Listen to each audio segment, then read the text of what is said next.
ओम।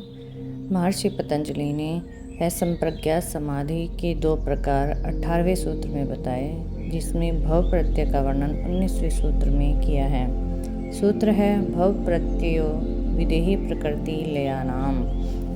यह एक द्विपदात्मक सूत्र है। पहला पद है भव प्रत्यय है और दूसरा पद है विदेही प्रकृति लयानाम।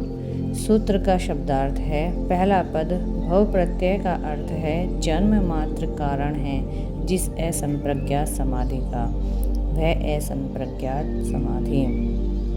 दूसरा पद है विदेही प्रकृति लयानाम, जिसका अर्थ है विदेही और प्रकृति लय संज्ञक देवों की होती है।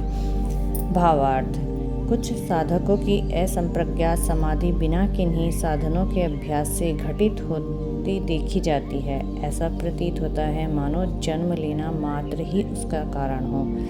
जहाँ तक यह प्रश्न है कि वह किस प्रकार के व्यक्तियों की घटित होती है, तो इसका उत्तर यह है कि वह विदेही और प्रकृति लय स्तरीय देवों की होती है। विदेही और प्रकृति लय देव कौन होते हैं? विदेहता और प्रकृति लयता ये दोनों असंप्रज्ञात समाधि अवस्था के क्रमशः अंतिम स्तर हैं।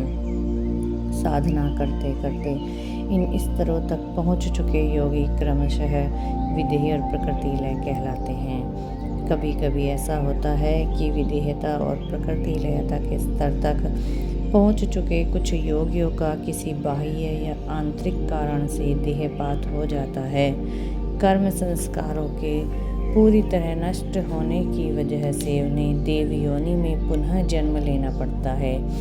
लेकिन पूर्व जन्म में असंप्रज्ञात समाधि की उच्चावस्था पा लेने के कारण ही देव योनि में जन्म ग्रहण किए इन योनियों की स्वतः ही असंप्रज्ञात समाधि लगने लगती है।